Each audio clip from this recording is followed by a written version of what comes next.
गुरु प्रदत्त भाव के अनुसार, संबंध के अनुसार जब सेवा की जाती है तो बहुत जल्दी वो सेवा सिद्ध हो जाती है। आराध्य देव बात करने लगते हैं। भक्त की हर बात को प्रभु सुन रहे हैं। गोसाई जी ने कहा जाओ सब बहुओं को चूड़ी पहना दो, सुन रही ना श्री जी, इसीलिए चूड़ी पहनने गई। हमारा भाव दृढ़ होना चाहिए, भाव में कमी नहीं होनी चाहिए। जैसा हम भाव गुरु प्रदत्त करेंगे वैसा ही इष्ट देव अनुभव कराएंगे। जाकी रही भावना जैसी, प्रभु मूरत देखी तीन तैसी। एक अयोध्या में उमापति नाम के महापुरुष निवास करते थे। ये बहुत शास्त्रों के ज्ञाता और भजनानंदी महापुरुष थे। तो इनको अपने में भाव आता था कि मैं गुरु हूं राम लक्ष्मण भरत शत्रुघ्न का, ये मेरे पुत्र और शिष्य के समान है। तो ये जब मंदिर में जाते कनक भवन में, तो कनक बिहारी राम जी को ये माला खरीदते हो, पहन के जाते और अपना पहना हुआ माला देते कि राम जी को और लक्ष्मण जी को पहना दो। और सीता जी के लिए कहते कि आधा दरवाजा मोड़ दो, पर्दा कर दो, बहू है हमारी। ये रोज ऐसा करते। पुजारी वैसा ही कहते, जैसा ही कहते, क्योंकि महापुरुष थे उमापति जी। पर वैष्णव जन, संत जनों को अच्छा नहीं लगा कि भगवान को अपनी पहनी माला पहनाते हैं। सब वैष्णव जन खिलाफ हो गए और कहा ऐसा नहीं हो सकता, भगवान केवल तुम्हारे नहीं कि तुम आकर अपनी प्रसादी माला भगवान को पहनाते हो। तो उन्होंने कहा यदि आप लोग ऐसा कहते हो तो हमारी बात सुन लीजिए। गुरु के सामने शिष्य कभी अमनिया माला पहन ही नहीं सकता, वो हमारे शिष्य हैं।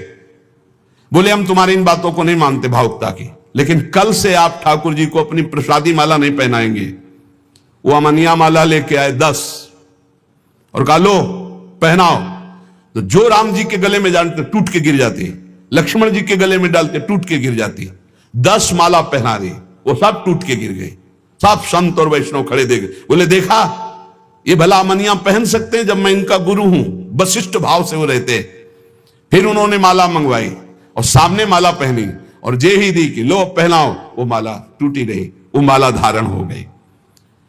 पंडित जी ने सब संतों से प्रार्थना की कि ठाकुर जी को जिस भाव से भजा जाता है ठाकुर जी वैसा ही व्यवहार करते हैं। आप अपने स्वामी के रूप में देखते हैं, लेकिन ये हमारे शिष्य हैं, हमारे पुत्र के समान हैं। क्योंकि मैं वशिष्ठ भाव से रहता हूं, इसलिए प्रभु मेरे भाव का पोषण कर रहे हैं, आप लोग अन्यथा ना समझिए। और जब ये मंदिर जाते तो पुजारी से कह देते कि जानकी जी की तरफ का दरवाजा थोड़ा सा जैसे बहु ओट में होती है ऐसे करो, कर देते।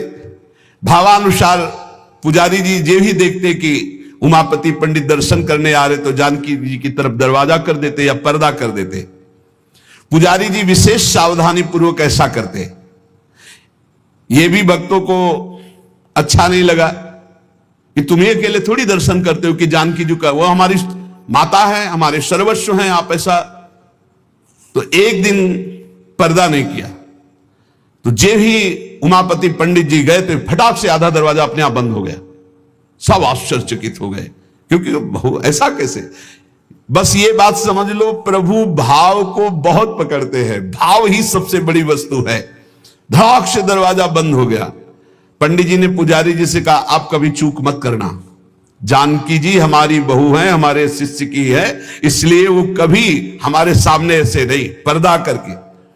तो पुजारी ने और संतों ने जान लिया कि महामहिम भाव को प्राप्त महापुरुष है। सबने क्षमा मांगी। गोसाई जी स्वयं पद रचना करने में कुशल और गा करके ठाकुर जी को पद सुनाने में कुशल। अष्टयाम सेवा पद्धति से श्री श्रीनाथ जी की सेवा करते और 8 परम प्रवीण कीर्तनकार नियुक्त किए।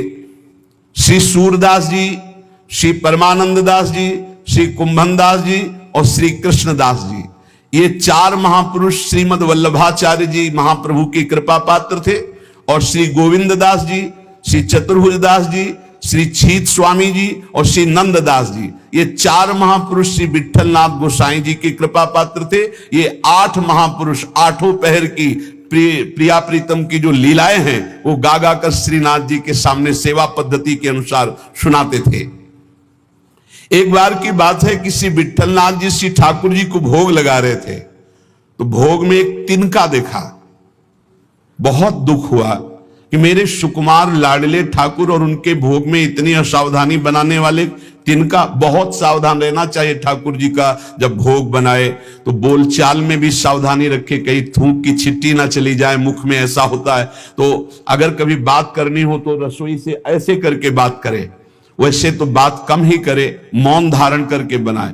क्योंकि अगर हम पद जोर जोर से गाएंगे या बात करेंगे तो हमारे मुख से थूक की छिट्टी ठाकुर जी के भोग सामग्री जो बन रही है उसमें गिरना हो सकता है।